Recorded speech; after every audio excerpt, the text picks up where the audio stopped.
해군 조약문.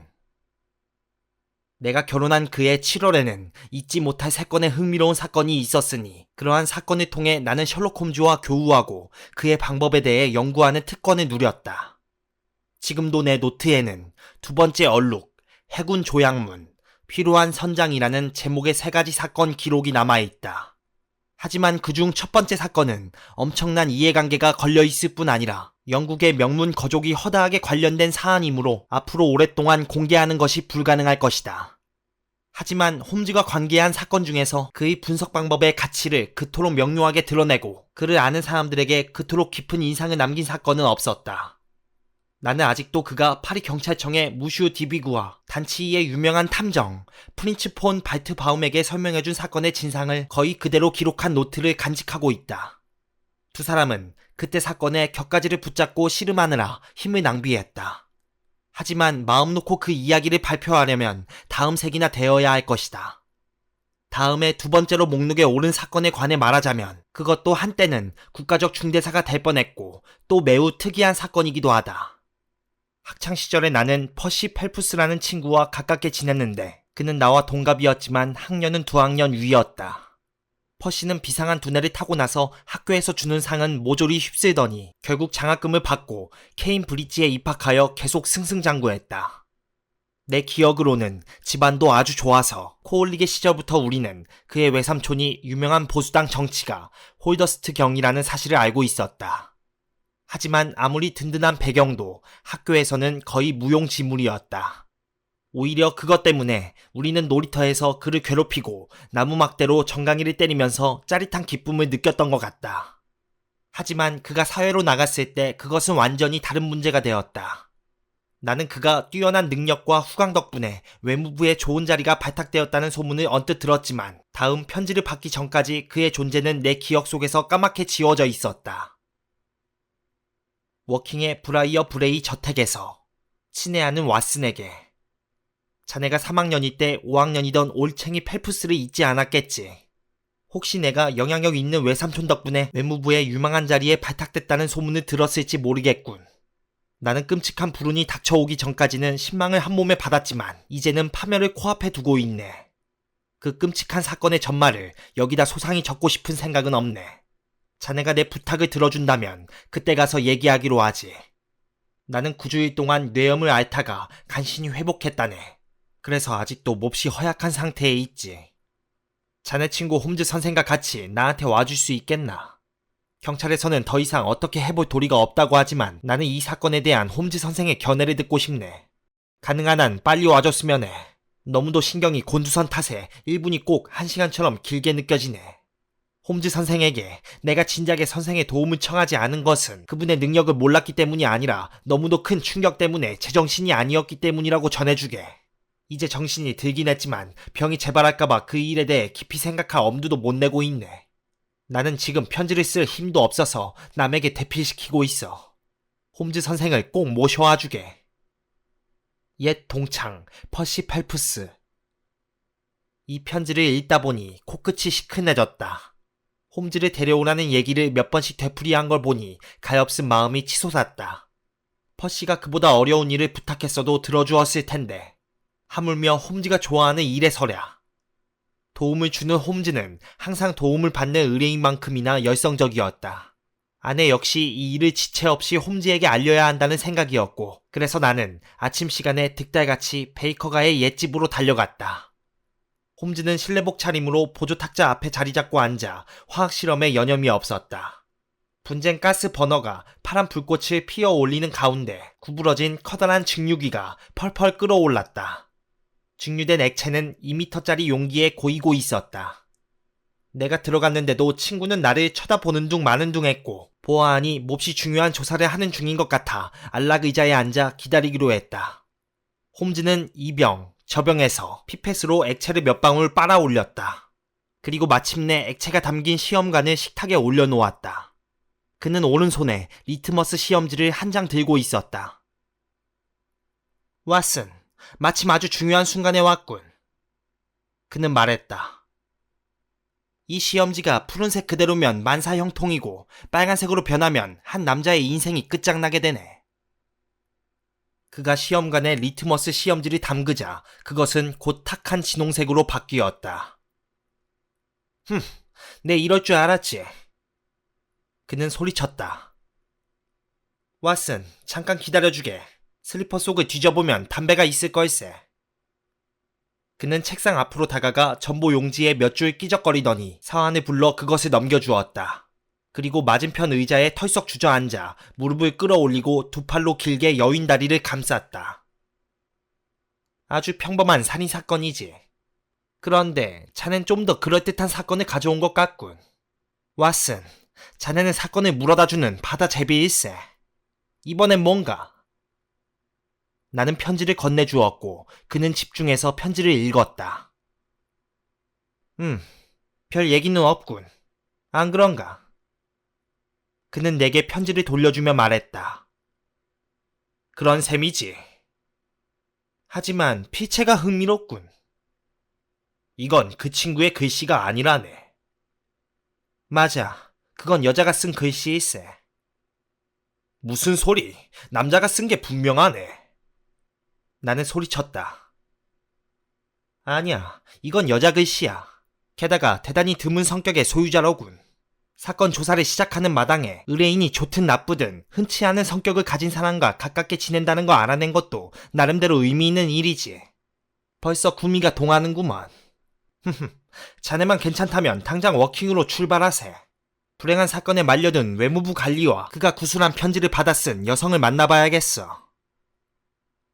다행히 우리는 워털루역에서 금방 기차를 잡아 탔고 1시간이 채 안 돼서 워킹의 전나무 숲과 히스덤브 사이에 발을 들여놓을 수 있었다.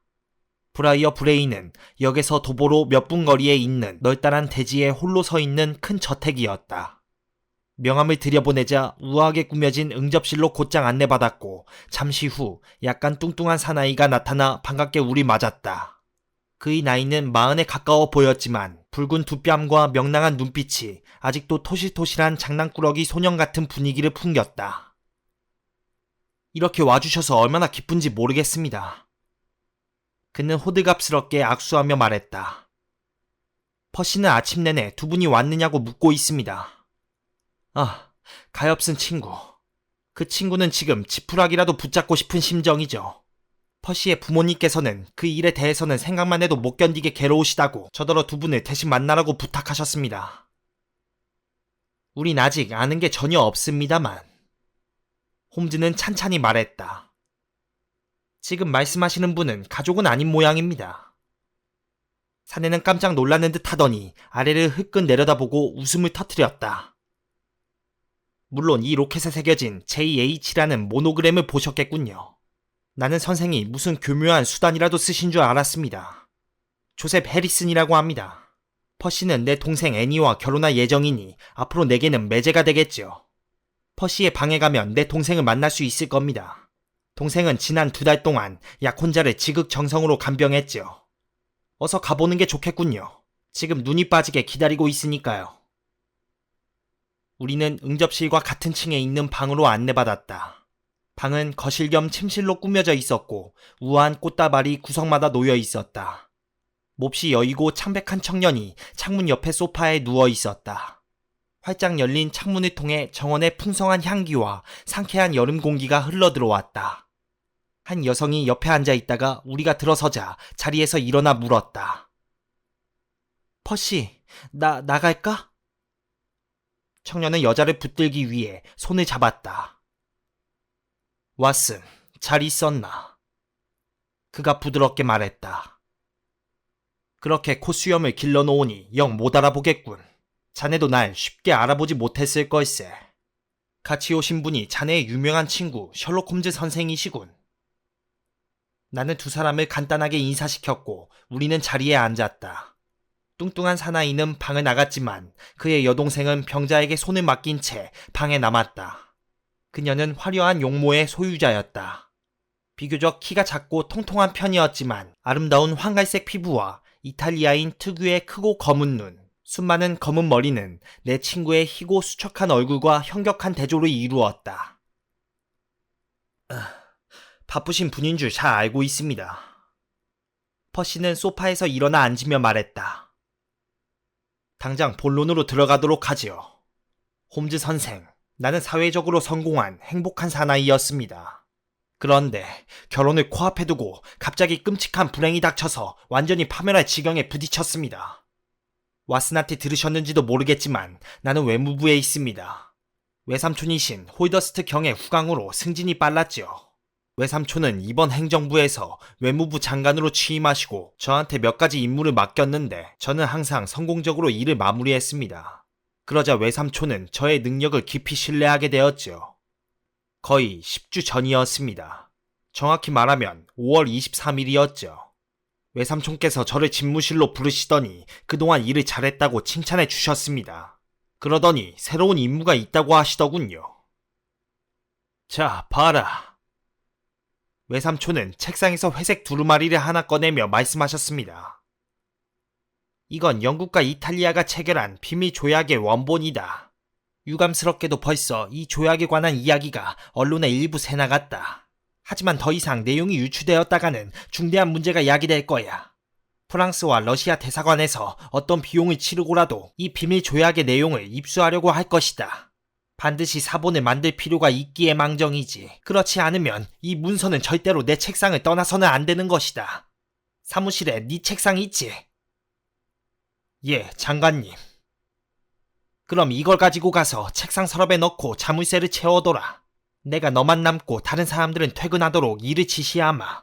그럼 너는 아무한테도 들킬 염려 없이 여유 있게 사본을 만들 수 있을 것이다.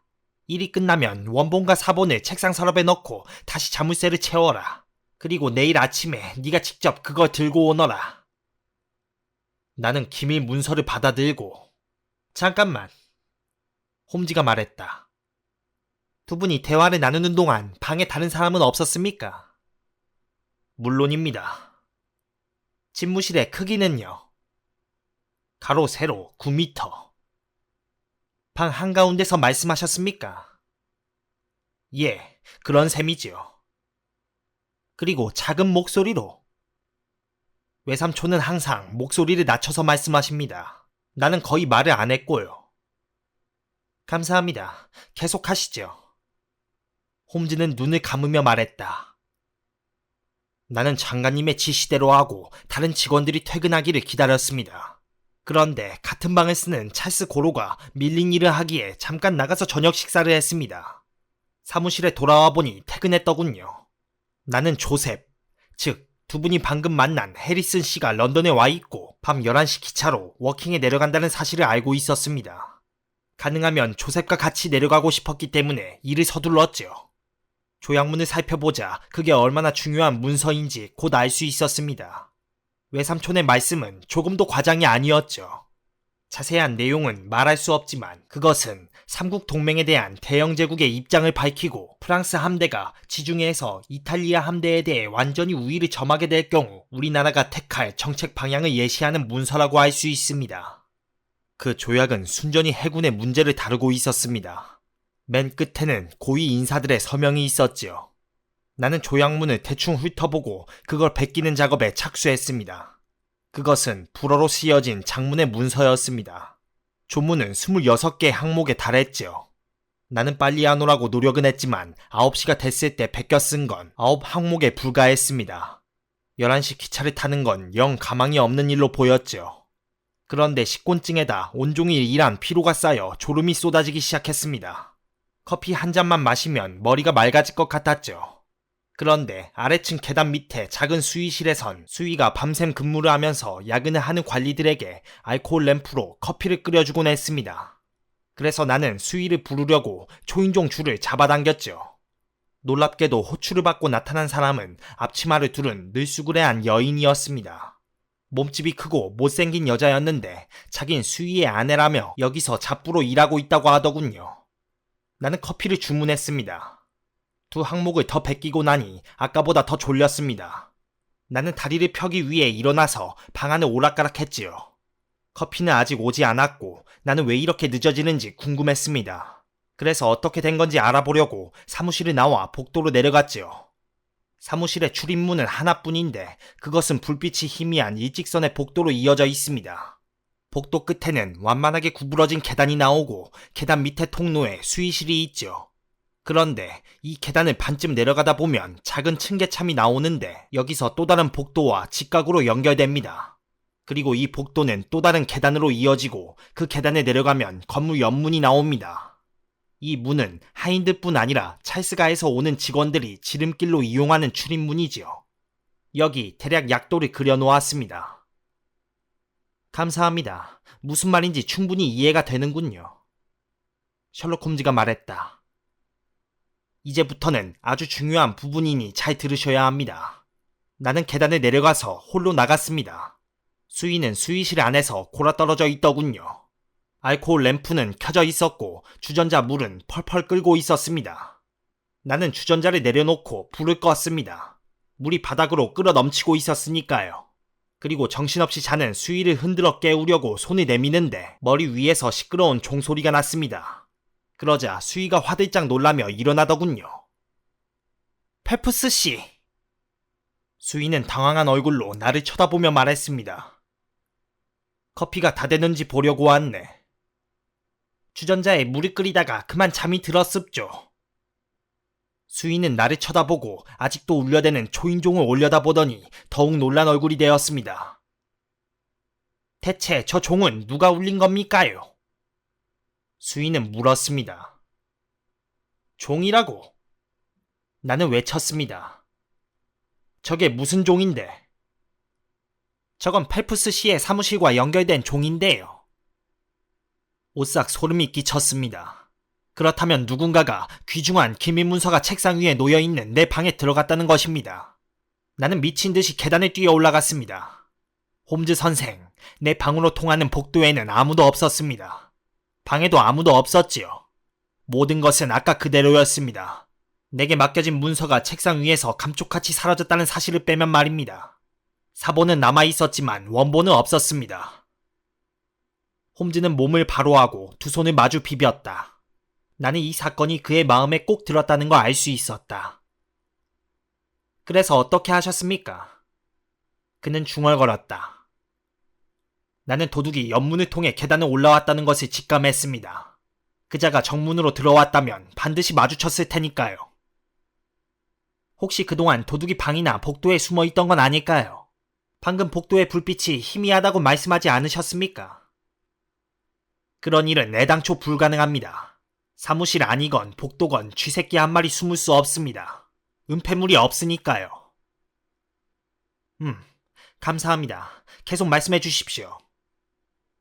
내가 하얗게 질린 걸 보고 좋지 않은 일이 생겼다는 걸 눈치챈 수위는 뒤따라 2층으로 올라왔습니다.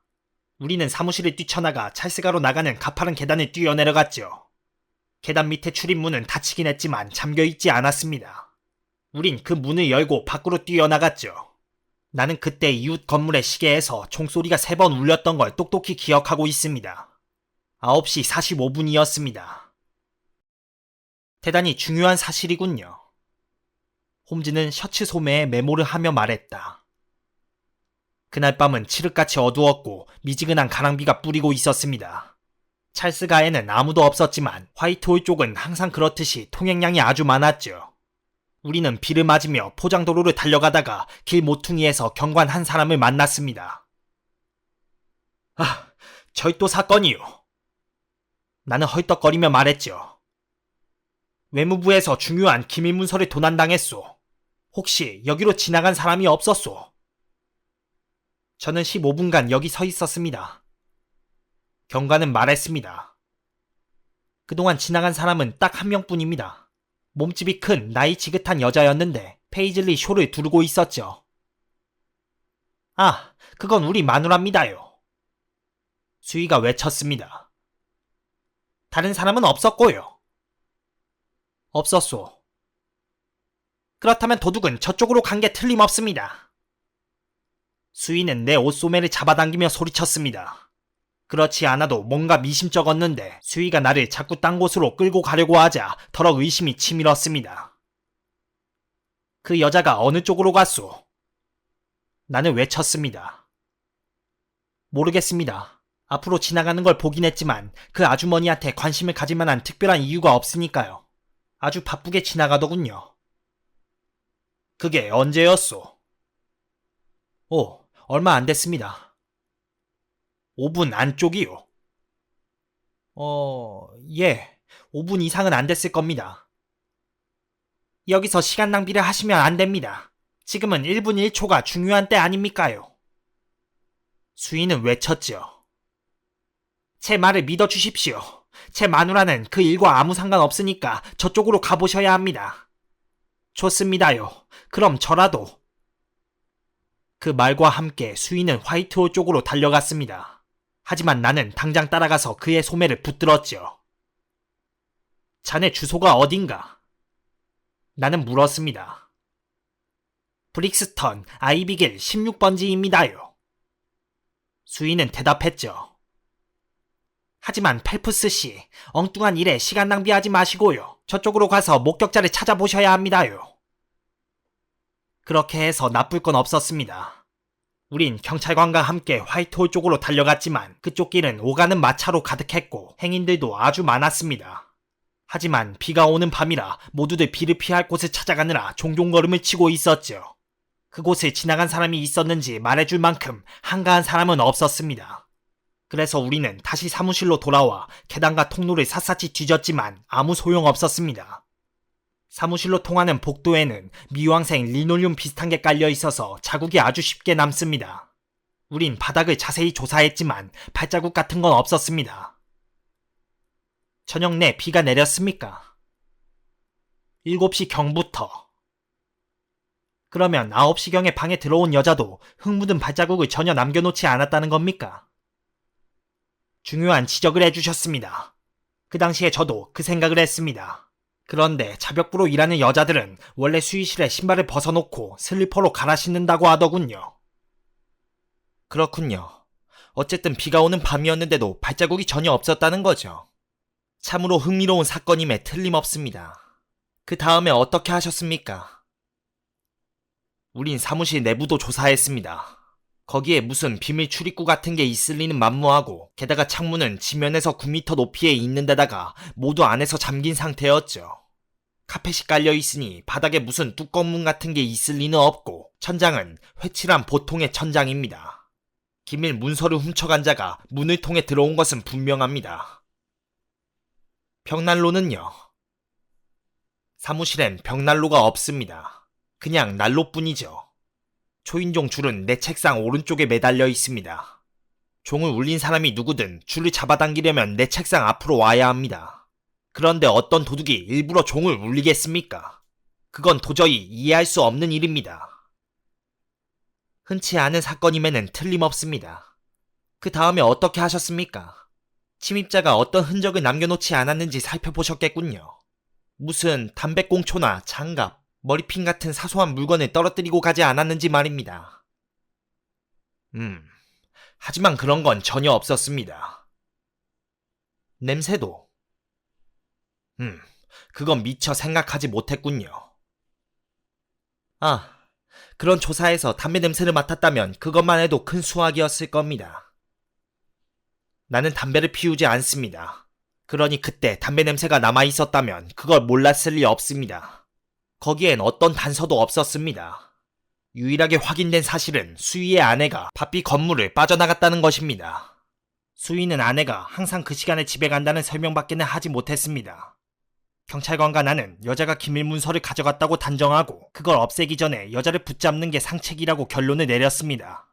그때는 이미 경찰본부에 신고가 들어간 뒤였는데 포브스 씨라는 수사관이 즉시 출동해서 정력적으로 사건에 덤벼들었습니다. 우린 이륜마차를 잡아타고 반시간 뒤에 수희가 말해준 주소에 도착했습니다. 젊은 여자가 나와서 문을 열어주었는데 알고 보니 수희의 맏딸이더군요. 딸은 엄마가 아직 안 왔다고 하면서 우리 거실로 안내했습니다. 10분쯤 뒤에 문 두드리는 소리가 났습니다. 그런데 우리는 여기서 한 가지 큰 실수를 범했는데 나중에 얼마나 후회했는지 모릅니다.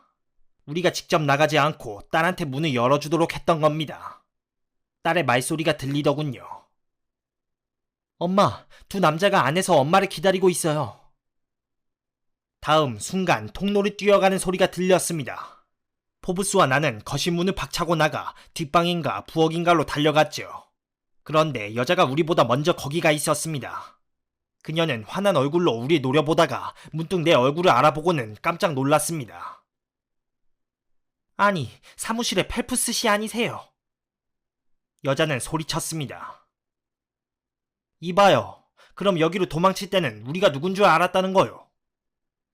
포브스 씨가 물었습니다. 돈 받으러 온 사람들인 줄 알았지요. 어떤 장사꾼하고 안 좋은 일이 좀 있어서요. 그건 별로 좋은 핑계가 아니오. 포브스가 대꾸했습니다. 우린 아주머니가 외무부 사무실에서 중요한 문서를 가져갔고 그걸 숨기러 여기로 달려왔다고 믿을 만한 근거를 갖고 있어요. 같이 경찰청으로 갑시다. 아주머니는 조사를 좀 받아야 해요. 여자는 소리를 지르고 반항했지만 소용없었습니다. 우린 사륜마차를 불러서 여자를 데리고 경찰청으로 갔습니다. 마차에 타기 전에 부엌을 조사했죠. 특히 부엌의 화로를 자세히 살펴보았습니다.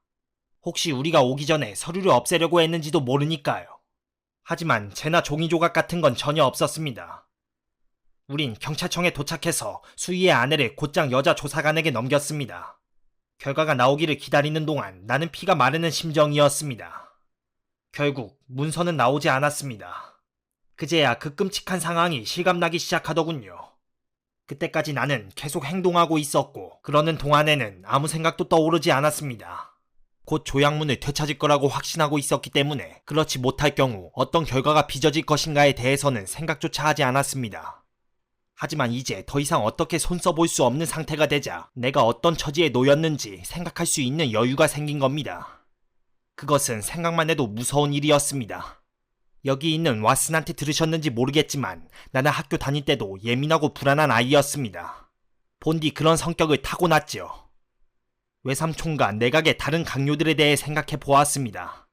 나는 외삼촌과 나 자신, 나와 관계된 모든 이들에게 치욕을 안겨준 겁니다. 내가 기이한 사고의 희생양이었다고 말해본들 무슨 소용이겠습니까? 국익이 걸려있는 문제에서 사고란 참작해 줄 수 없는 것이죠.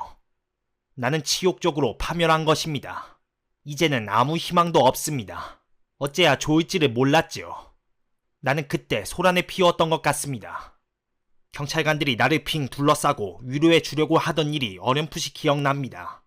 그중 한 사람이 나를 워털루역으로 데려가서 워킹행 열차에 태워주었습니다.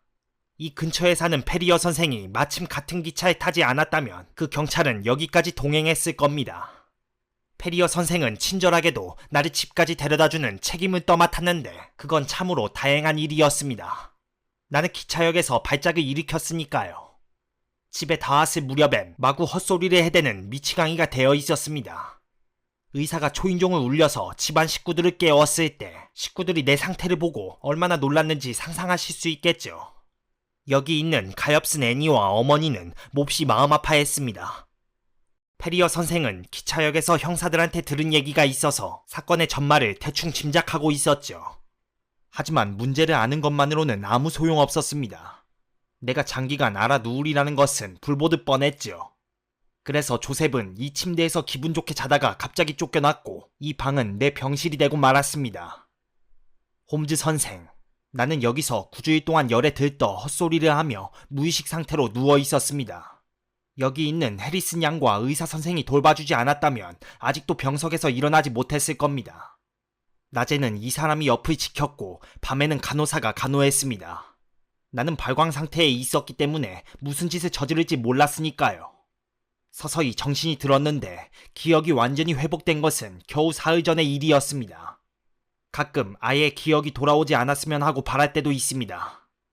나는 맨 먼저 사건 수사를 책임지고 있는 포브스 씨한테 전보를 쳤습니다.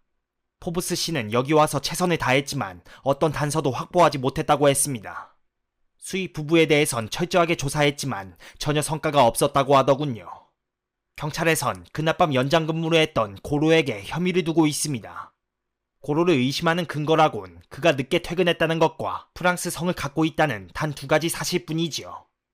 하지만 내가 일을 시작한 건 그가 퇴근한 다음이었습니다. 그리고 그가 프랑스 신교도 집안 출신이긴 하지만 우리들과 똑같은 정서와 전통을 물려받은 영국인입니다. 그가 어떤 식으로든 사건에 연루됐다는 증거가 없었기 때문에 문제는 그 선에서 일단락되었죠. 홈즈 선생, 선생은 내게 마지막 희망입니다. 선생이 사건 해결에 실패한다면 나는 직위와 명예를 영영 되찾지 못할 겁니다.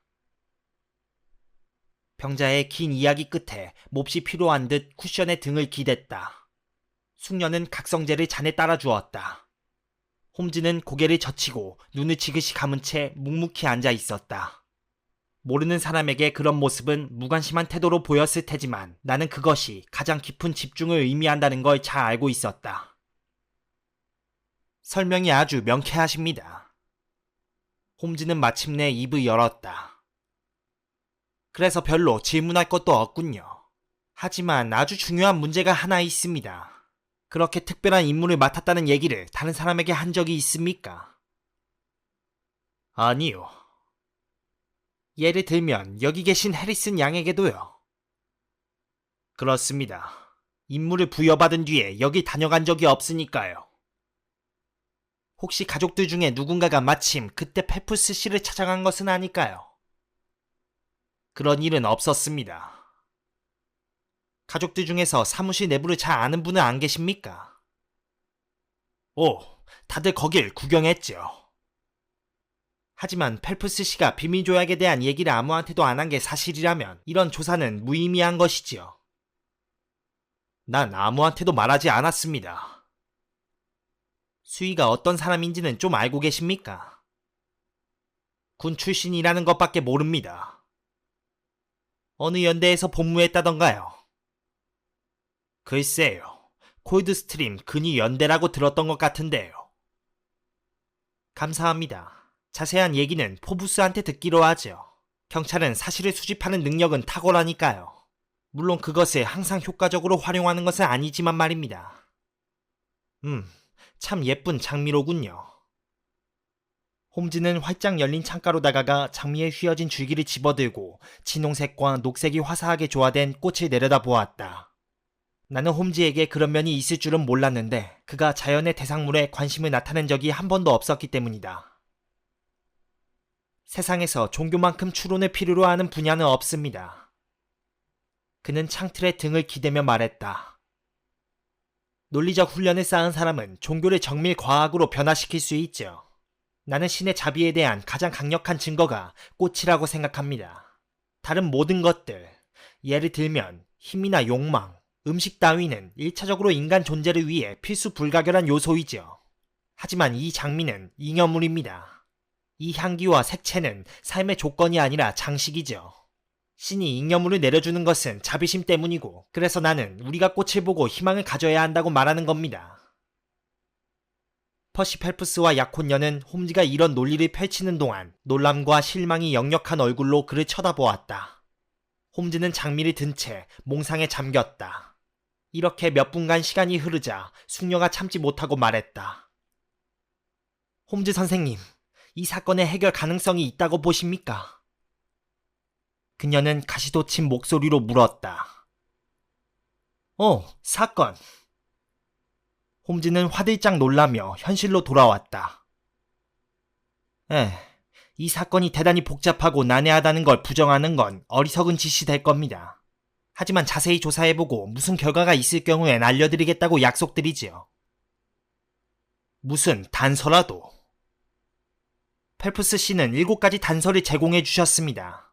하지만 물론 확인해보기 전엔 그러한 단서의 가치를 말하기는 어렵습니다. 의심 가는 사람이 있습니까? 나 자신이 의심스럽습니다. 뭐라고요? 지나치게 빨리 결론을 내린 게 아닌가 싶어서요. 그럼 런던으로 가서 그 결론이 옳은지 확인해보세요. 해리슨 양, 참 좋은 생각입니다. 홈즈는 자리에서 일어서며 말했다. 왓슨, 그러는 게 제일 좋을 것 같군. 펠프스 씨, 지나친 기대는 금물입니다. 이 사건은 아주 복잡하니까요. 벌써부터 다시 만날 날이 기다려집니다. 그럼 내일 같은 시간에 오겠습니다. 내 친구가 소리쳤다. 하지만 별다른 결과는 없을 것 같습니다. 다시 오겠다고 약속해 주시니 정말 감사할 따름입니다. 퍼시 펠프스가 외쳤다. 뭔가 일이 진행될 거라는 생각만 해도 새로운 힘이 솟구칩니다. 그런데 홀더스트 경한테서 편지가 왔었습니다. 뭐라고 하시던가요? 나를 나무라기는 하셨지만 그렇게 가혹한 말씀은 없으셨죠.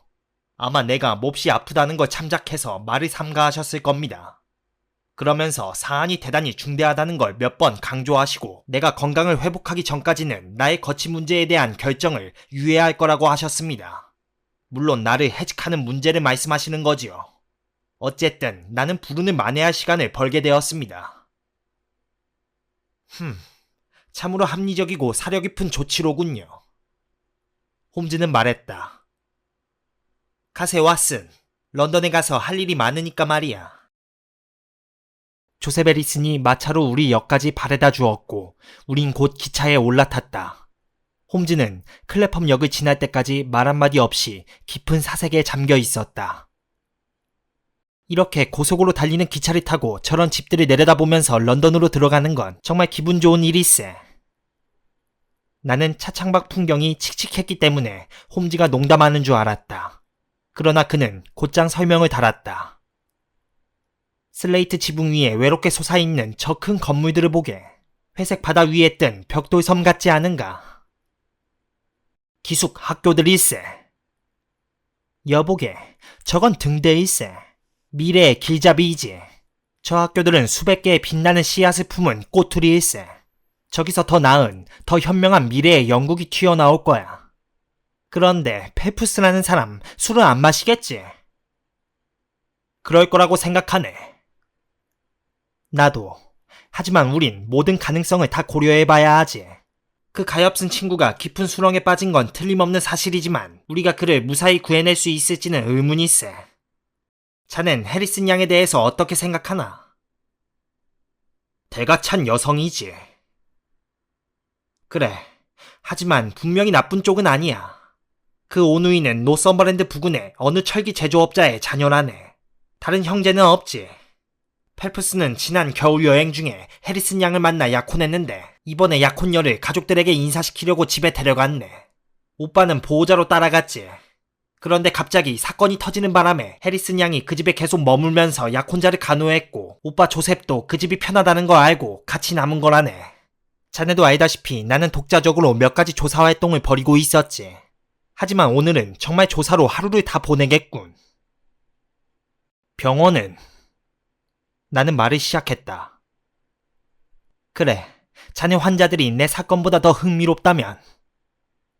홈즈는 퉁명스럽게 말했다. 나는 하루 이틀 정도는 자리 비워도 괜찮을 거라고 말하려고 했네. 요즘은 연중 제일 한산할 때니까 말이야. 거참 잘 됐군. 그는 다시 명랑한 목소리로 말했다. 그럼 같이 이 사건을 조사하기로 하세. 우선 포브스를 먼저 만나봐야 할 것 같군. 그 사람이 필요한 정보는 다 제공해 줄 테니까 말이야. 설명을 듣고 나면 어떤 측면에서 사건에 접근해야 할지 알게 될 걸세. 자네 단서는 있다고 하지 않았나? 몇 가지 있지만 앞으로 조사를 통해 그 가치를 확인해 볼 수밖에 없네. 사실 가장 해결하기 힘든 범죄는 아무 목적 없이 저질러진 것이지. 그런데 이번 사건은 목적 없는 범죄는 아니거든. 여기서 이득을 챙기게 될 인물이 누굴까? 프랑스 대사가 있고 러시아 대사가 있네. 그리고 어떤 한쪽에 기밀 서류를 팔아 넘기는 자가 있고 홀더스트 경이 있지. 홀더스트 경이라고? 정치적으로 그런 서류가 파기되는 것을 섭섭지 않게 생각할 만한 위치에 있을지도 모르지. 설마 홀더스트 경처럼 존경받는 정치가가? 하지만 가능성이 있는데 그냥 무시해버릴 수 없네. 오늘 경을 만날 예정이니 무슨 말을 하는지 들어보기로 하세. 나는 벌써 행동을 개시했다네. 벌써? 응. 워킹역에서 런던의 모든 석간 신문사에 전보를 보냈지. 모든 일간지에 이런 광고가 실릴 걸세. 홈즈는 수첩에서 찢어낸 종이 한 장을 내밀었다. 연필로 다음과 같은 글씨가 흘려 쓰여져 있었다. 살해금 10파운드. 지난 5월 23일 저녁 9시 45분에 찰스가의 외무부 앞에 승객을 내려준 마차 번호를 아시는 분. 베이커가 221 비번지로 연락바람. 범인이 마차를 타고 온 게 확실한가? 어쨌든 광고를 내서 손해볼 일은 없으니까. 하지만 사무실이나 복도에 숨을 곳이 전혀 없다는 펠프스 씨의 얘기가 사실이라면 범인은 외부에서 침입한 것이 틀림없네. 그런데 그렇게 비가 내리는 밤에 외부에서 들어왔는데도 리놀륨 바닥에 젖은 발자국을 남기지 않았다면 마차를 타고 온 게 분명하지. 그래, 그 점에 대해서는 의문의 여지가 없을 걸세. 그럴듯한 얘기로군. 그게 내가 말한 단서의 하나일세. 그뿐만이 아닐세. 초인종을 울린 이도 있지. 그것은 이 사건에서 가장 눈에 띄는 대목일세. 대관절, 왜 종을 울렸을까? 도둑이 그렇게 한 것은 무슨 허세 때문이었을까? 아니면 옆에 있던 누군가가 범행을 막으려고 종을 울린 것일까? 아니면 우발적인 사고였을까? 또 아니면 홈즈는 입을 다물고 도로 깊은 생각에 빠져들었다. 그의 기분 변화에 익숙한 내 눈에는 그에게 갑자기 어떤 새로운 생각이 떠오른 것으로 보였다. 우리가 종착역에 도착한 것은 오후 3시 20분이었다. 우린 간이식당에서 간단하게 점심 식사를 들고 곧장 런던 경찰청으로 밀고 들어갔다. 홈즈가 이미 전보를 쳐놓은 덕분에 포브스는 우리를 기다리고 있었다. 그는 약삭빠르게 생긴 작은 사내였다. 인상은 날카로웠고 온화한 구석이라곤 눈을 씻고 봐도 없었다. 그는 몹시 싸늘한 태도를 취했는데 홈즈가 용건을 말하자 더 차가워졌다. 홈즈 선생, 난 선생의 방식에 대해서는 잘 알고 있습니다. 그는 신랄하게 말했다. 선생은 경찰에서 제공하는 모든 정보를 이용해서 독자적으로 사건을 해결하고 경찰한테는 불명예를 안겨준 분이지요. 오히려 그 반대요. 지금껏 53건의 사건 가운데 내 이름이 발표된 사건은 단 4건뿐이요. 당신이 사실을 잘 모른다고 해서 비난하지 않겠소. 당신은 아직 젊고 경험이 없으니까 말이요. 하지만 새로운 임무를 원만하게 해결하고 싶은 생각이 있다면 나와 대립하는 게 아니라 협력하는 게 좋을 거요. 한두 가지 힌트를 주신다면 물론 기쁠 겁니다. 형사는 태도를 바꿔서 말했다. 여태까지 수사의 성과는 미미하니까요. 어떤 조처를 취하셨소? 수의 텐지한테 미행을 붙였습니다. 그는 좋은 성적으로 근위 연대를 제대했습니다. 의심스러운 점은 전혀 찾아내지 못했죠. 하지만 그 마누라는 형편없는 여자입니다. 제가 보기에 그 여자는 이번 일에 대해 뭔가를 알고 있을 것 같습니다. 그 여자한테도 미행을 붙였소. 여자 하나를 붙여놓았죠. 텐지의 마누라는 술꾼인데 그 여자가 만취했을 때 우리 쪽 여자가 2번이나 접근했답니다. 하지만 쓸만한 얘기를 뽑아내는 데는 실패했죠. 그 집에 빚쟁이들이 찾아온다고 들었는데. 그렇습니다. 하지만 빚은 갚았답니다. 돈이 어디서 났기에? 수상한 점은 없었습니다. 텐지에 연금이 나왔으니까요. 돈을 갖고 있는 것 같지는 않았습니다. 페프스 씨가 커피를 주문하려고 종을 울렸을 때 텐지 부인이 대신 올라온 것에 대해선 뭐라고 설명하던가요? 그 여자 얘기로는 남편이 아주 피곤해하기에 좀 쉬게 해주고 싶었답니다.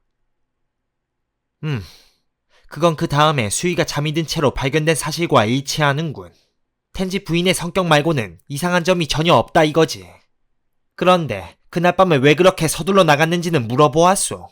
경관은 텐지 부인이 몹시 서둘러 나갔다고 했잖소. 평소보다 늦어서 빨리 집에 가고 싶었답니다. 그럼 당신과 펠프스 씨가 최소한 20분 이상 늦게 출발했는데도 텐지 부인보다 먼저 집에 도착한 부분은 지적했소. 그 여자는 합승마차와 이륜마차의 차이로 설명하더군요. 그럼 집에 오자마자 부엌으로 달려간 것에 대해서도 해명했소. 빚쟁이들에게 줄 돈을 부엌에 놔뒀기 때문이라고 했습니다. 적어도 모든 질문에 대답은 했군요. 혹시 외무부 건물을 나올 때 만난 사람은 없는지, 찰스가에서 어슬렁거리는 사람은 없었는지 물어보았소. 경찰 밖에는 못 봤다고 했습니다. 신문은 철저히 한 것 같소이다. 그 밖에 어떤 일을 하셨소? 9주 내내 그 고로라는 직원한테 미행을 붙였지만 별다른 성과는 없었습니다. 의심 가는 점이 전혀 없었죠. 그 밖에는 더 이상 할 일이 없었습니다. 증거가 전혀 없으니까요. 종이 울린 부분에 대한 생각은?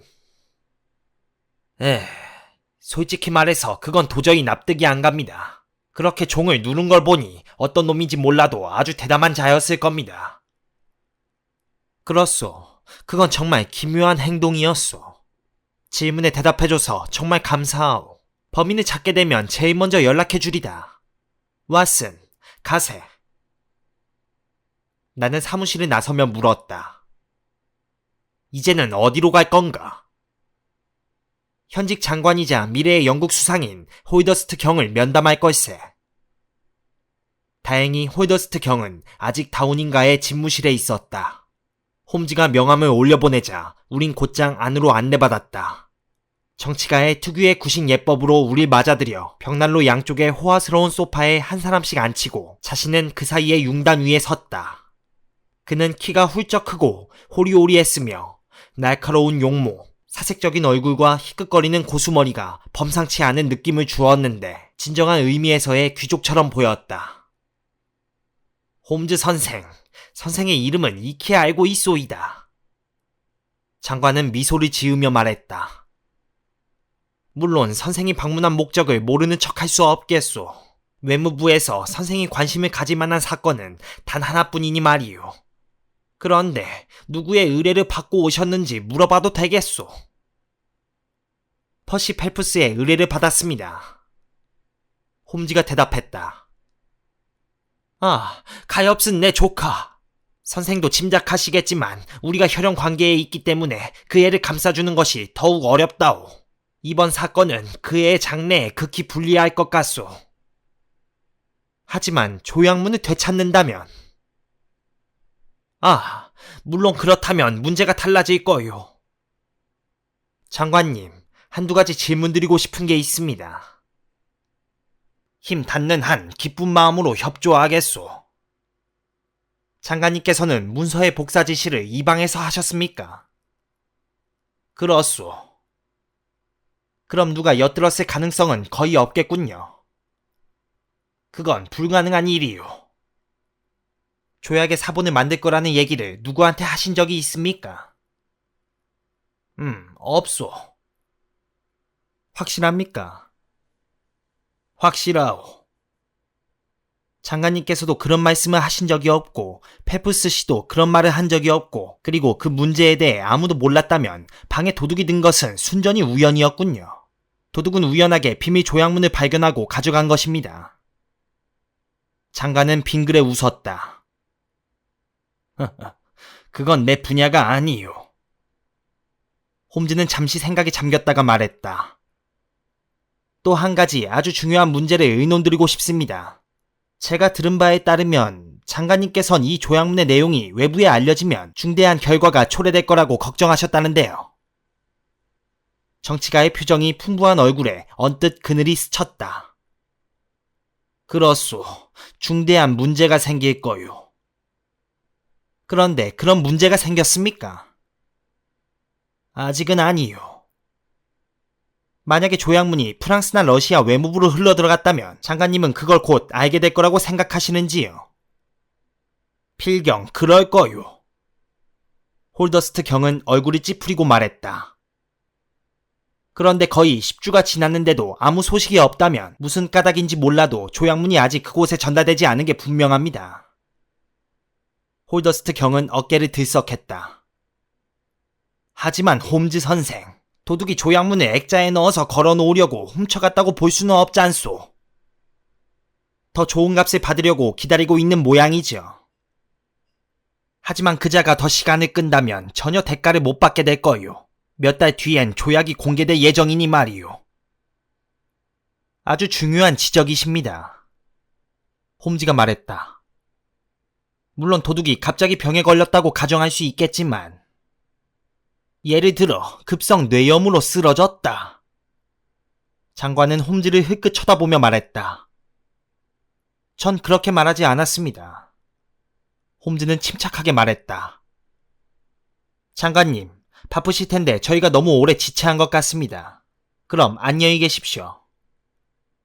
범인이 누가 됐든 꼭 사건을 해결해 주기 바라오. 귀족은 문 앞에서 인사하며 말했다. 정말 훌륭한 분이야. 홈즈는 화이트홀로 나와서 말했다. 하지만 장관은 현상을 유지하는 것만도 벅찬 상황에 있네. 결코 부자는 아닌데 돈 쓸 곳은 많거든. 물론 자네도 그분의 구두를 봤을 걸세. 구두창을 갈았더군. 자, 왓슨. 더 이상 자네를 붙잡아두지 않을 테니 본래의 직업으로 돌아가게. 오늘은 신문 광고에 대한 응답을 기다리는 것 말고는 더 이상 할 일이 없네. 하지만 내일 어제와 같은 기차편으로 워킹에 갈 때 동행해준다면 정말 고맙겠어. 다음날 아침에 우리는 약속한 시간에 만나 함께 워킹으로 내려갔다. 홈즈는 광고를 보고 연락한 사람은 아무도 없었고 수사는 전혀 진전이 없었다고 말했다. 그는 언제든지 마음만 먹으면 인디언처럼 무표정한 표정을 지었는데 그래서 겉모습만 보고 그가 수사의 진행 상황에 만족하는지 여부를 판단하는 것은 불가능했다. 내 기억에 따르면 그는 주로 베르티옹 감식법에 대해 말했고 이 프랑스의 범죄 감식 학자에게 열렬한 찬사를 늘어놓았다. 브라이어 브레이 저택에 도착했을 때 의뢰인은 여전히 헌신적인 간호를 받고 있었지만 몸 상태는 훨씬 나아 보였다. 우리가 방에 들어서자 그는 힘들이지 않고 소파에서 일어나 앉아 인사했다. 무슨 소식이라도? 퍼시는 다급하게 물었다. 예상했던 대로 별다른 성과는 없었습니다. 홈즈는 말했다. 포브스와 외삼촌이신 홀더스트 경을 만나고 왔습니다. 그리고 어떤 의미 있는 결과를 낼 수도 있는 조사를 한두 가지 진행하고 있죠. 그러면 아주 포기한 것은 아니로군요. 물론입니다. 하느님 감사합니다. 해리슨 양이 부르짖었다. 우리가 용기와 인내심을 잃지 않는다면 진실은 밝혀지고야 말 겁니다. 그러면 제 쪽에서 오히려 할 말이 많게 되었군요. 펠프스는 다시 소파에 앉으며 말했다. 무슨 소식이 있기를 기대했습니다. 예, 우린 간밤에 이상한 일을 겪었습니다. 그런데 그게 좀 심각한 일인지도 모르겠습니다. 펠프스가 말하는 동안 그의 얼굴은 점점 어두워졌고 두 눈에는 공포심에 가까운 감정이 떠올랐다. 나도 모르는 새에 어떤 거대한 음모에 휩쓸려 내 명예는 물론 생명마저 위협받고 있는 게 아닌가 하는 생각이 듭니다. 아! 홈즈가 외쳤다. 물론 그런 일은 있을 수 없다는 생각이 들기도 하죠. 왜냐하면 내가 아는 범위에서 남한테 원한을 산 적이 없으니까요. 하지만 간밤의 경험으로 봐서는 도저히 그런 생각밖에 안 드는군요. 무슨 일인지 말씀해 주십시오. 지난 밤에는 나는 처음으로 간호사 없이 혼자 잤습니다. 상태가 훨씬 좋아져서 간호사가 없어도 되겠다고 생각했죠. 하지만 불은 끄지 않았습니다. 그런데 밤 2시경이었습니다.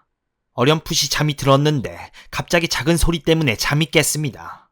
꼭 쥐가 판자를 갉아먹는 듯한 소리였죠. 나는 그런 소리라고 생각하면서 한참 동안 가만히 누워서 듣고만 있었습니다. 그런데 소리가 점점 커지더니 갑자기 창문에서 찰칵하고 날카로운 금속성이 들렸습니다. 나는 깜짝 놀라 일어나 앉았죠. 그 소리가 어디서 나는지는 분명했습니다. 맨 처음에 난 소리는 창틀 사이에 어떤 도구를 억지로 밀어넣는 소리였고 두 번째로 난 소리는 문고리를 뒤로 젖히는 소리였습니다. 그러더니 한 10분가량 잠잠하더군요. 마치 그 소리 때문에 내가 잠을 깼는지 알아보려고 기다리는 듯 했습니다. 그러더니 아주 나지막하게 삐걱거리는 소리가 들렸습니다. 아주 천천히 창문이 열렸습니다. 나는 신경이 예전 같지가 않아서 더 이상 참을 수가 없었습니다. 그래서 침대에서 뛰어내려 덧문을 활짝 열어젖혔지요. 그랬더니 웬 사내가 창가에 웅크리고 있더군요. 비호같이 달아났기 때문에 얼굴은 거의 보지 못했습니다. 그자는 무슨 망토 같은 것을 두르고 있다가 그것으로 얼굴을 반쯤 가렸습니다. 한 가지 확실한 것은 손에 무슨 무기를 들고 있었다는 겁니다. 그것은 꼭 긴 칼처럼 보였습니다. 그자가 몸을 돌려 달아날 때 칼날이 번뜩이는 것이 똑똑히 보였지요. 거참 흥미로운 얘기로군요. 홈즈는 말했다. 그래서 어떻게 하셨습니까? 내가 좀 더 건강한 상태였다면 창밖으로 뛰어나가 그자의 뒤를 쫓았을 겁니다. 하지만 나는 종을 울려서 집안 식구를 깨웠지요. 종소리는 주방에서 울리는데 하인들은 모두 2층에서 자기 때문에 시간이 걸렸습니다. 나는 소리를 질렀고 그러자 조셉이 내려와서 다른 사람들을 깨웠습니다. 조셉과 마부는 창밖의 화단에서 발자국을 발견했지만 최근에 몹시 가물었던 탓에 잔디밭의 발자국을 추적하는 것은 불가능했지요. 하지만 도로와 인접한 나무 울타리에서 어떤 흔적을 찾아냈습니다. 누군가가 울타리를 타 넘은 것처럼 맨 위에 판자가 부러졌다고 하더군요. 아직 이곳 경찰에는 연락하지 않았습니다. 선생의 견해를 먼저 듣는 게 낫겠다고 생각했죠. 셜록 홈즈는 이 이야기를 듣고 큰 충격을 받은 듯했다. 그는 자리에서 일어나 흥분을 누르지 못하고 방 안을 오락가락했다. 불행은 결코 혼자 오지 않는다고 했습니다. 펠프스는 그 일 때문에 상당히 놀란 것 같았지만 애써 미소를 지으며 말했다. 불행은 그만하면 충분합니다. 같이 집을 돌아보고 싶은데 괜찮으시겠습니까? 좋습니다. 저도 햇볕을 좀 쬐고 싶군요. 조셉에게도 같이 가자고 하지요. 저도요. 해리슨 양이 말했다. 그건 안 될 것 같은데요. 홈즈는 고개를 저으며 말했다. 해리슨 양은 그 자리에 계속 앉아 계셔야 할 것 같습니다. 숙녀는 환한 기색으로 다시 자리에 앉았다. 하지만 그녀의 오빠는 우리와 합세했고 넷은 함께 밖으로 나갔다. 우린 잔디밭에 돌아 젊은 외교관의 침실 창문 앞으로 향했다. 그가 말한 대로 화단엔 발자국이 있었지만 실망스럽게도 아주 희미했다. 홈즈는 허리를 굽히고 잠시 발자국을 내려다보더니 일어나서 어깨를 들썩했다. 여기서 많은 걸 알아내기는 힘들겠군요. 집을 돌아보면서 도둑이 하필 이 방을 택한 이유가 뭔지 알아봅시다. 도둑의 입장에선 응접실과 식당의 큰 창문들이 훨씬 매력적이었을 텐데 말입니다. 그것들은 길에서 훨씬 잘 보이죠. 조셉 해리슨이 의견을 내놓았다. 아, 예. 물론 그렇죠. 이건 무슨 문이죠? 도둑이 이 문으로 들어왔을지도 모르겠군요. 그건 장사꾼이 드나드는 옆문입니다. 물론 밤에는 잠가놓죠. 전에도 도둑이 든 적이 있었습니까? 아니요. 펠프스가 말했다. 집 안에 금괴나 도둑이 탐낼 만한 물건을 보관하고 계십니까? 감나가는 물건은 전혀. 홈즈는 두 손을 호주머니에 찌른 채 예전과 달리 무관심한 태도로 집주위를 슬슬 거닐었다. 그런데 말입니다. 홈즈가 조셉 해리슨에게 말을 걸었다. 도둑이 담을 넘어온 곳을 발견했다고 들었습니다만 한번 볼 수 있을까요? 살이 피둥피둥한 청년은 울타리 꼭대기에 나무 판자가 부러져 나간 지점으로 우리 데리고 갔다. 작은 판자 조각이 매달려 있었다. 홈즈는 그것을 잡아 뜯어서 의심쩍은 눈으로 살펴보았다. 이게 간밤에 부러진 거라고 보십니까? 좀 오래된 것 같은데요. 안 그렇습니까? 글쎄요. 그럴 수도 있겠군요. 게다가 저쪽으로 누가 뛰어내린 자국도 없습니다. 아, 이건 큰 도움이 안 될 것 같군요. 다시 방으로 가서 그 문제를 논의해보기로 하죠. 퍼시 펠프스는 처남대 사람의 팔을 붙들고 아주 천천히 걸었다. 그 사이에 홈즈는 장걸음으로 잔디밭을 지나 두 사람보다 훨씬 빨리 침실 창가에 도착했다. 홈즈는 열린 창문을 통해 아주 진지한 태도로 말했다. 해리슨 양, 하루 종일 이 방을 지키고 계셔야 합니다. 무슨 일이 있어도 방을 비우지 마십시오. 이건 아주 중요한 부탁입니다. 홈즈 선생님, 원하신다면 물론 그렇게 하겠어요. 숙녀는 놀란 얼굴로 말했다. 밤에 자러 갈 때는 밖에서 문을 잠그고 열쇠를 잘 간수하십시오. 꼭 그렇게 해주셔야 합니다. 하지만 퍼시는 우리와 같이 런던에 갈 겁니다. 그럼 저만 여기 남게 되나요? 다 펠프스 씨를 위해서입니다. 해리슨 양이 그렇게 해주신다면 그분에게 큰 도움이 될 겁니다. 어서 약속해 주십시오. 두 사람이 다가오는 동안 해리슨 양은 동의의 표시로 얼른 고개를 끄덕였다. 애니, 왜 그 음침한 곳에서 앉아있니? 숙녀의 오빠가 소리쳤다. 나와서 햇볕을 쬐려무나. 아니, 고맙지만 됐어 오빠. 나는 약간 두통이 나서 시원하고 쾌적한 이 방이 좋아. 홈즈 선생, 이제는 어떻게 하시겠습니까? 의뢰인이 물었다. 이렇게 부수적으로 끼어든 일을 조사하면서도 본래의 사건을 잊어서는 안 되죠. 펠프스 씨가 런던에 같이 가주신다면 큰 도움이 되겠습니다만. 지금 당장! 크게 폐가 되지 않는다면 서두를수록 좋습니다. 말하자면 1시간 내로. 조금이라도 도움이 될 수 있다니 힘이 납니다. 아주 큰 도움이 될 겁니다. 오늘 밤에 거기서 자야겠죠. 마침 그 얘기를 하려던 참입니다. 그렇다면 밤 손님이 다시 와도 방이 텅 비어 있겠군요. 홈즈 선생, 우리는 선생의 뜻에 따르겠습니다. 원하는 게 있으면 분명하게 말씀하셔야 합니다. 조셉이 따라가서 나를 돌봐주는 게 좋겠죠. 아닙니다. 아시다시피 왓슨은 의사니까 펠프스 씨를 돌봐줄 수 있을 겁니다. 괜찮으시다면 여기서 점심을 먹고 셋이 같이 런던으로 출발하죠. 모든 일이 홈즈의 생각대로 이루어졌고 해리슨 양은 그의 말대로 약혼자의 방을 떠나는 일을 극구 사양했다. 나는 홈즈가 그런 계획을 세운 이유를 도통 이해할 수 없었다. 유일한 목적은 숙녀를 약혼자에게서 떼어놓는 것처럼 보였다. 그녀는 펠프스가 건강을 회복하고 수사가 활기를 띠는 걸 보고 기쁨을 감추지 못하며 우리와 함께 점심 식사를 했다. 하지만 우리가 무엇보다 놀란 것은 홈즈가 역에 도착해서 우릴 객차에 태운 뒤 자신은 워킹을 떠날 생각이 없노라고 태연자약하게 말했을 때였다. 런던에 가기 전에 밝혀내야 할 사소한 문제들이 한두 가지 있습니다. 홈즈는 말했다. 펠프스 씨가 안 계시는 편이 나을 것 같았죠. 왓슨, 런던에 도착하면 친구분과 같이 곧장 베이커가로 가서 날 기다려주면 고맙겠네. 마침 두 사람이 학교 동창이라 참으로 다행스럽군. 서로 할 얘기가 많을 테니 말이야. 오늘 밤에 펠프스 씨는 빈 침실을 쓰면 되겠고 나는 내일 아침때에 맞춰 가겠네. 8시까지 워털루역에 도착하는 기차가 있으니 말이야. 하지만 런던에서 수사하기로 한 건 어떻게 하시고? 펠프스가 슬픈 얼굴로 물었다. 내일 하면 됩니다. 지금 당장은 여기서 할 일이 더 많은 것 같으니까요.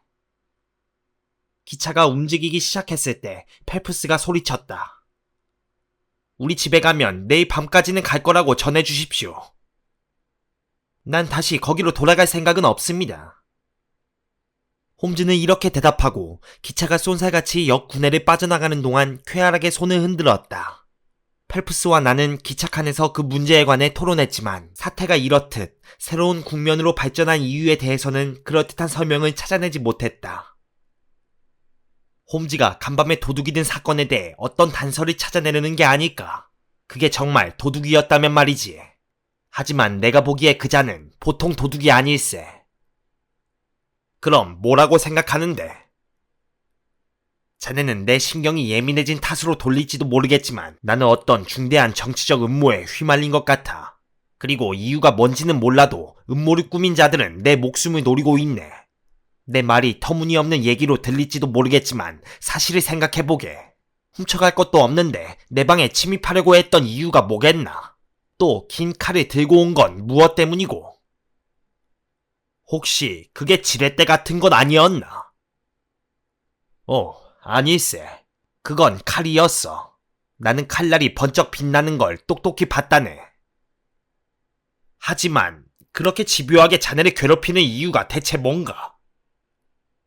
글쎄, 그 점이 의문일세. 만약 홈즈의 생각이 자네와 같다면 그의 행동이 설명되는군. 그렇지 않은가? 자네의 가설이 옳다고 했을 때 간밤에 자네 방으로 침입하려던 자를 찾아내면 해군 조약문을 훔쳐간 범인을 밝혀내는데 결정적으로 유리한 고지를 확보하는 걸세. 자네에게 적이 둘이나 있어서 기밀 서류를 훔쳐간 자와 자네의 목숨을 노린 자가 서로 다르다고 생각할 수는 없으니까. 하지만 홈즈는 우리 집에 안 갈 거라고 했지 않나? 난 홈즈와 꽤 오랫동안 교우했네. 하지만 그 친구가 타당한 이유 없이 무슨 일을 하는 건 아직 한 번도 본 적이 없어. 그 말과 함께 우리의 대화는 다른 방향으로 흘러갔다. 하지만 내게는 퍽 힘든 날이었다. 펠프스는 오랫동안 병을 앓은 뒤끝이라 아직 허약했고 또 이런저런 불행을 겪다 보니 날카롭고 신경질적으로 변해 있었다. 나는 아프가니스탄, 인도, 사회적 문제 등을 화제에 올려서 그의 관심을 다른 방향으로 돌리려고 애썼다. 하지만 그는 항상 도난당한 조약문 얘기로 돌아갔고 홈즈의 행동과 홀더스트 경이 취할 조처에 대해 그리고 다음날 아침에 어떤 소식을 듣게 될 것인가에 대해 한없이 걱정하고 추측하고 의심했다. 저녁이 다가오자 그의 흥분 상태는 고통스러울 정도가 되었다. 자넨 홈즈를 완전히 믿지? 퍼시가 질문했다. 난 그 친구가 놀라운 일을 해내는 걸 직접 목격했네. 하지만 이렇게 까다로운 사건을 해결한 적은 없지. 오, 그렇지 않네. 난 그 친구가 이보다 단서가 적은 사건을 해결하는 것도 몇 번 봤어. 하지만 이런 국가적인 중대사는 아니었겠지. 글쎄, 내가 알기로 그 친구는 유럽의 새 왕실의 의뢰를 받아서 지극히 중대한 사건을 해결한 적도 있지. 하지만 왓슨, 자네는 홈즈를 잘 알고 있네. 나에게 그는 너무나 불가해한 인물이라 그를 어떻게 생각해야 할지 모르겠어. 어떤가? 자네가 보기에 그가 아직 희망을 품고 있는 것 같은가? 사건 해결 가능성이 있다고 보는 것 같아. 홈즈는 아무 말도 하지 않았네. 그건 안 좋은 징조로군. 정반대일세. 홈즈는 단서를 놓쳤을 때는 보통 그렇다고 솔직히 말하지. 하지만 단서를 손에 넣었지만 그게 확실한지 여부가 불분명할 때는 되게 침묵한다네. 자, 여보게. 그 문제를 갖고 안달해봤자 소용없으니까 그만 가서 자는 게 어떤가. 그래야 내일 아침에 상쾌한 기분으로 소식을 들을 수 있지 않겠나. 나는 친구를 설득해서 겨우 침실로 보냈지만 그의 흥분 상태로 보아 밤에 자기는 이미 글렀다는 것을 알고 있었다. 나도 그의 기분에 전염됐는지 밤늦도록 뒤척이며 이 이상한 사건을 곱씹었다. 가설을 한 100가지는 세어보았지만 점점 말이 안 되는 생각만 떠오를 뿐이었다. 홈즈는 왜 워킹에 남은 것일까? 해리슨 양에게 온종일 병실을 떠나지 말라고 부탁한 것은 무엇 때문일까? 자신이 그 근처에 남아있을 생각이라는 걸 그 집 사람들에게 알리지 않으려고 조심한 것은 왜일까? 나는 이 모든 사실을 설명할 수 있는 가설을 찾아내려고 고심하다가 겨우 잠이 들었다. 잠에서 깬 것은 아침 7시였다. 얼른 펠프스의 방으로 달려가 보니 그는 잠을 못 이룬 듯 해숙한 얼굴이었다. 그는 나를 보자 홈즈가 왔는지부터 물었다. 반드시 약속한 시간에 올 걸세. 나는 말했다. 그보다 더 빠르지도 더 늦지도 않게 말이야. 내 말은 꼭 들어맞았다. 8시를 막 지나서 이륜마차 한 대가 쏜살같이 달려와 문 앞에 멈추더니 내 친구가 내렸다. 창가에 서 있던 우리는 홈즈가 왼쪽 손에 붕대를 감고 창백한 얼굴에 험악한 표정을 하고 있는 것을 보았다. 그는 집 안으로 들어왔지만 곧장 2층으로 올라오지 않고 잠시 지체했다. 일이 잘 안 풀린 모양일세. 펠프스가 외쳤다. 나는 그의 말이 옳다는 걸 인정할 수밖에 없었다. 결국 사건의 단서는 여기 런던에 있는 모양이군. 펠프스는 신음했다. 어떻게 된 건지 모르겠군. 나는 속으로 잔뜩 기대하고 있었네. 그런데 어제는 손에 저 모양으로 붕대를 감고 있지 않았어. 대체 무슨 일이 있었던 걸까? 홈즈, 자네 다친 거 아닌가? 친구가 들어오자 나는 다짜고짜 물었다. 내가 부주의해서 조금 긁힌 것뿐일세. 홈즈는 아침 인사로 우리에게 고개를 까딱하며 말했다. 펠프스 씨, 이렇게 까다로운 사건은 처음인 것 같습니다. 홈즈 선생의 힘으로도 안 될지 모르겠다고 걱정했죠. 정말 특이한 경험을 했습니다. 손에 붕대를 감은 걸 보니 무슨 일이 있었구먼. 나는 말했다. 무슨 일이 있었는지 얘기해주지 않겠나? 여보게, 그 얘기는 조반에 든 다음에 하기로 하지. 생각해보게. 나는 오늘 아침에 서리에서 50km를 달려왔네. 마블을 찾는 광고에는 아무 연락이 없었지. 좋아. 항상 성공할 수만은 없지.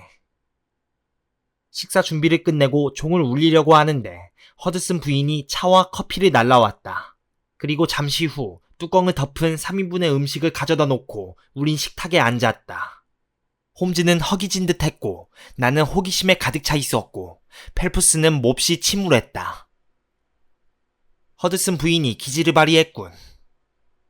홈즈가 말하며 접시 뚜껑을 열었다. 닭고기 카레 요리가 나왔다. 식단이 풍부하진 않지만 스코틀랜드 여자답게 아침 식사는 잘 차려준단 말이야.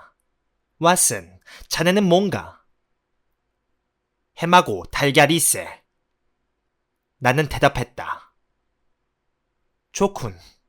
펠프스 씨, 닭고기 카레하고 달걀 중에서 어떤 걸 드시겠습니까? 아니면 앞에 있는 걸 그냥 드시겠습니까? 감사합니다만 아무것도 먹고 싶은 생각이 없군요. 펠프스가 말했다. 어허, 왜 그러실까? 앞에 있는 거 드십시오. 감사합니다. 하지만 정말 생각이 없습니다. 좋습니다. 그렇다면 홈즈는 장난꾸러기처럼 눈을 빛내며 말했다. 제가 먹는 건 반대하지 않으시겠죠? 펠프스는 뚜껑을 열었다. 그러더니 외마디 소리를 질렀고 앞에 놓여있는 접시처럼 얼굴이 하얗게 질렸다. 접시에는 청회색 두루마리가 놓여 있었다. 그는 그것을 움켜쥐고 정신없이 쳐다보다가 가슴에 꼭 끌어안고는 기쁨의 함성을 올리며 미친 사람처럼 방 안을 뛰어다녔다. 그러다가 자신의 감정을 주체하지 못하고 안락의자에 털썩 주저앉더니 축 늘어졌다. 우리는 그가 정신을 잃지 않도록 입에 브랜디를 흘려 넣어 주어야 했다. 이봐요, 이봐요. 홈즈는 펠프스의 어깨를 두드리며 달래듯이 말했다. 이렇게 놀라게 해서 정말 미안합니다. 하지만 여기 왓슨에게 물어보면 알겠지만 내가 원체 연극적인 걸 좋아한답니다. 펠프스는 홈즈의 손을 움켜잡고 입을 맞추었다. 신께서 축복하시길. 그는 부르짖었다. 당신 덕분에 나는 불명예를 면했습니다. 아, 하마터면 나도 위신이 깎일 뻔했죠. 홈즈는 말했다. 펠프스 씨가 임무 수행 중에 실수하는 걸 싫어하는 것처럼 나도 사건 해결에 실패하는 걸 싫어합니다. 펠프스는 기밀 문서를 위도 안주머니에 소중히 간수했다. 식사를 더 이상 방해할 생각은 없습니다만 그래도 선생께서 어디서 어떻게 이걸 찾아냈는지 알고 싶어 죽을 지경입니다. 셜록 홈즈는 커피 한 잔을 꿀꺽꿀꺽 마시고 햄과 달걀을 뚫어지게 보았다. 그러더니 자리에서 일어나 파이프에 불을 붙이고 다시 자리에 앉았다. 먼저 내가 어떤 일을 했는지에 대해 그 다음에 어떻게 그런 일을 하게 됐는지에 관해 말씀드리겠습니다. 기차역에서 두 분을 전송한 뒤에 나는 서리의 아름다운 풍경을 감상하면서 리플리라는 예쁘장한 마을을 향해 기분 좋게 걸어갔습니다. 그리고 그곳의 여관에서 차를 마신 다음 보온병에 물을 채우고 주머니에 샌드위치를 챙겨 넣었죠. 거기서 저녁 때까지 있다가 다시 워킹을 향해 출발했습니다. 브라이어 브레이 저택 앞에 도로에 도착한 것은 막 해가 친 다음이었죠. 나는 도로에 인적이 끊길 때까지 기다렸습니다. 낮에도 그렇게 행인이 많은 길 같지는 않았지만 말입니다. 난 울타리를 타 넘고 마당으로 들어갔습니다. 대문이 열려 있었을 텐데. 펠프스가 불쑥 끼어들었다. 그렇습니다. 하지만 이런 문제에 대해서는 제 취향이 좀 독특하거든요. 난 전나무 세 그루가 앞을 가로막아 집 안에서는 아무도 이쪽을 볼 수 없는 지점을 택했습니다. 그리고 가까운 곳에 있는 관목 뒤에 숨었다가 다른 관목을 향해 기어가는 식으로 해서 마침내 펠프스 씨의 침실 바로 앞에 있는 진달래 관목 앞까지 갔습니다. 이 바지 무릎이 얼마나 형편없는 꼴이 됐는지 좀 보세요. 나는 그 뒤에 쪼그리고 앉아서 기다렸습니다. 아직 커튼을 내리지 않았기 때문에 해리슨 양이 책상 앞에서 책을 읽고 있는 모습을 볼 수 있었습니다. 해리슨 양은 10시 15분에 책을 덮고 덧문을 내린 다음 방을 나갔죠. 나는 숙녀께서 방문을 닫고 열쇠를 돌려 문을 잠그는 소리를 확실히 들었습니다. 아니, 열쇠로 문을! 펠프스가 불쑥 소리쳤다. 그렇습니다. 나는 해리슨 양에게 자러 갈 때 밖에서 방문을 잠그고 열쇠를 잘 간수하라고 당부해 놓았죠. 숙녀는 내 지시를 한치도 틀림없이 이행했습니다. 만약 해리슨 양의 협조가 없었다면 그 서류는 되찾지 못했을지도 모릅니다. 해리슨 양은 그곳을 떠났고 불은 꺼졌습니다. 그리고 나는 진달래 관목 뒤에 계속 쪼그리고 앉아 있었고요. 훈훈한 밤이었지만 불침번을 서는 것은 여전히 괴로운 일이었습니다. 물론 그런 일에는 사냥꾼이 강가에 엎드려서 큰 사냥감이 걸려들기를 기다릴 때 흥분도 있지만 말입니다. 참으로 긴 밤이었습니다. 왓슨, 우리 둘이서 얼룩띠 사건을 조사하러 갔을 때 그 죽도록 지루한 밤처럼 그렇게 긴 밤이었네. 워킹의 어느 교회 시계가 15분마다 종을 쳤는데 시계가 멈췄나 보다는 생각이 든 적도 두어 번 있었죠. 하지만 마침내 새벽 2시쯤에 걸쇠가 밀리면서 열쇠 돌아가는 소리가 조그맣게 들려왔습니다. 잠시 후 하인 출입문이 열리더니 조셉 해리슨 씨가 달빛 속으로 나왔지요. 조셉이! 펠프스가 부르짖었다. 그는 모자는 쓰지 않았지만 검은 망토를 어깨에 두르고 여차하면 망토로 얼굴을 가릴 수 있는 태세를 갖추고 있었습니다. 그는 담벼락의 그늘 속에 숨어서 발꿈치를 든 채 살금살금 창문 앞으로 걸어갔죠. 그리고 긴 칼을 창틀 사이에 밀어넣고 문고리를 뒤로 밀었습니다. 그리고 창문을 열더니 덧문 틈새에 칼을 집어넣고 빗장을 밀어 올린 다음 덧문도 활짝 열었죠. 진달래 덤불 뒤에서 나는 방안 풍경과 그의 일거수일투족을 똑똑히 볼 수 있었습니다. 그는 먼저 벽난로 선반 위에 초 2개에 불을 붙이고 방문 근처로 가더니 카펫의 귀퉁이를 둘둘 말더군요. 그리고 배관공이 가스파이프의 연결 부위에 접근할 수 있게 설치해 놓은 네모난 마루 뚜껑을 들어 올렸습니다. 알고 보니 그 뚜껑은 주방으로 가는 가스파이프와 연결되는 T자형 배관을 덮고 있더군요. 그는 그 속에서 조그마한 두루마리를 꺼낸 다음 마루 뚜껑을 도로 내려놓고 카펫을 원래대로 해놓은 다음 촛불을 껐습니다. 그리고 창밖에 대기하고 있던 내 품속으로 곧장 뛰어들었죠. 조셉은 예상했던 것보다 훨씬 악랄하게 나오더군요. 칼을 휘두르는 바람에 2번이나 팔을 붙잡아야 했습니다. 그러다가 손등을 뱉지요. 그리고 나한테 얻어맞고 완전히 제압당한 뒤에는 보이는 쪽 눈으로 나를 잡아먹을 듯이 노려보았습니다. 하지만 내가 설득하자 순순히 서류를 내놓더군요. 나는 그 다음에 그를 놓아주었습니다. 하지만 오늘 아침에 포브스에게 자세한 내용을 전보로 알려주었죠. 포브스 형사가 신속하게 범인을 검거한다면 그건 좋은 일입니다. 하지만 내가 예상했던 대로 한 발 늦게 소굴을 덮친다면 정부 측 입장에서는 오히려 잘된 일일 겁니다. 홀더스트 경이나 퍼시 펠프스 씨는 그 사건을 법정에서 다투고 싶은 생각이 추호도 없을 테니까요. 이럴 수가. 의뢰인은 헐떡거리며 말했다. 이렇게 길고 고통스러운 10주 동안 도난당한 조약문이 바로 내 방에 있었다는 말씀입니까? 그렇습니다. 그리고 조셉이 그 악당 도둑놈! 조셉은 외모에서 풍기는 인상과 달리 음흉하고 위험한 성격의 소유자인 것 같습니다. 오늘 새벽에 털어놓은 얘기에 따르면 주식에 손을 댔다가 큰 돈을 날렸다고 합니다. 그래서 돈을 벌기 위해서라면 물불을 가리지 않게 된 것이죠. 그는 제 한 몸밖에 모르는 이기적인 인간입니다. 그런 자가 기회가 생기자 누이 동생의 행복이나 당신의 평판 따위는 상관하지 않고 일을 저지른 것이지요. 퍼시 펠프스는 의자에 등을 기댔다. 머리가 빙빙 도는군요. 그 말을 듣고 보니 멍한 기분이 듭니다. 홈즈는 특유의 설교조로 말했다. 이 사건에서 가장 어려웠던 부분은 증거가 지나치게 많다는 점이었습니다. 핵심적인 사실이 별 관계없는 잡다한 사실에 가려져 있었죠. 우리는 그 모든 사실 중에서 핵심적인 것으로 여겨지는 사실들을 골라 순서대로 배열해야 했습니다. 그렇게 해서 이 기이한 사건의 연쇄를 재구성할 수 있었죠. 펠프스 씨가 그날 밤에 조셉과 함께 집에 갈 생각이었다는 얘기를 했을 때 나는 조셉에게 의심을 품었습니다.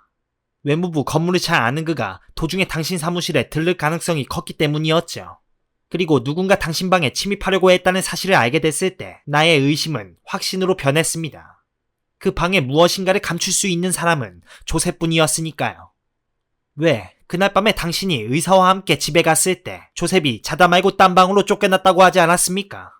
더구나 누군가 당신 방에 침입하려고 했던 것은 당신이 처음으로 혼자 자게 된 날 밤이었습니다. 그것은 침입자가 집안 사정을 훤히 알고 있다는 사실을 드러내는 것이었죠. 정말 나는 눈뜬 장님이었습니다. 내가 알아낸 바에 따르면 사실은 이렇습니다. 외무부 건물의 내부 구조를 잘 알고 있던 이 조셉 해리슨이라는 작자는 당신이 수의실로 내려간 직후에 찰스가 쪽 문을 통해 사무실로 들어갔습니다. 그런데 방에 사람이 없는 걸 보고 얼른 초인종 줄을 잡아당겼는데 그 순간 책상 위에 놓여있던 서류를 보게 되었죠. 그리고 그것이 막대한 가치를 지닌 국가기밀 서류라는 걸 한눈에 알아챘습니다. 그는 기회를 놓치지 않고 재빨리 서류를 주머니에 쑤셔넣고 나갔죠. 펠프스 씨도 기억하시겠지만 자다 일어난 수위가 종소리에 주목하기까지 몇 분이 흘렀고 그것은 도둑이 도망치기에 충분한 시간이었을 것입니다. 조셉은 그 길로 역으로 달려가 기차를 잡아 타고 워킹으로 향했습니다. 그리고 작물을 살펴보고 그것이 정말 엄청난 가치를 가진 서류라는 걸 확인했죠. 그는 그것을 자신이 가장 안전하다고 생각하는 곳에 숨겨놓았습니다. 하루 이틀 뒤에 그것을 빼내서 프랑스 대사관이나 아니면 제일 높은 대가를 줄 만한 곳으로 들고 갈 생각이었죠. 그런데 갑자기 당신이 돌아온 겁니다. 그는 고온히 자다가 갑자기 방에서 쫓겨났고 그때부터 방에는 항상 2사람 이상이 있었기 때문에 보물을 꺼내는 것은 불가능했습니다. 그로서는 정말 미칠 노릇이었겠죠. 그러다가 마침내 기회를 잡게 되었습니다. 그는 방에 몰래 들어가려고 했지만 펠프스 씨가 깨는 바람에 실패했죠.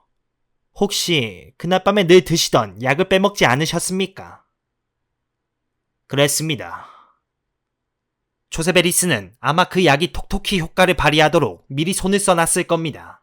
그리고 당신이 혼수 상태에 빠져 있을 거라고 생각하고 안심했겠죠. 물론 나는 그가 기회가 있을 때마다 방에 침입하려는 시도를 되풀이할 거라는 걸 알았습니다. 당신이 집을 떠난 것은 그에게 절호의 기회가 되어 주었죠. 나는 해리슨 양에게 하루 종일 방을 지켜달라고 했습니다. 조셉이 나 없는 사이에 선수 치는 걸 막기 위해서였죠. 그리고 난 그에게 장애물이 없다는 인식을 심어주고 앞서 말한 대로 방 앞에서 지켰습니다. 서류가 방 안에 있을 거라고 짐작하고는 있었지만 그것을 찾겠다고 널과 마루를 죄다 뜯어내고 싶지는 않았죠. 그래서 쓸데없는 고생을 하지 않으려고 그가 감춰놓은 서류를 제 손으로 꺼내게 했던 겁니다. 그 밖에 더 궁금한 건 대관절 조셉이 창문을 통해 들어가려고 한 까닭이 뭐였을까? 방문을 놔두고 말일세. 내가 질문했다. 방문 앞까지 가려면 7개의 침실을 지나야 하네. 게다가 쉽게 밖으로 도망칠 수 있으니까. 또 다른 건 이번에 펠프스가 물었다. 설마 조셉에게 살인은 없었겠죠? 그 칼은 단순한 연장일 뿐이었습니다. 그럴지도 모르죠. 홈즈는 어깨를 들썩하며 대답했다. 확실한 건 나는 조셉 해리슨 씨가 인정머리 있는 신사라는 걸 절대로 믿지 않는다는 겁니다.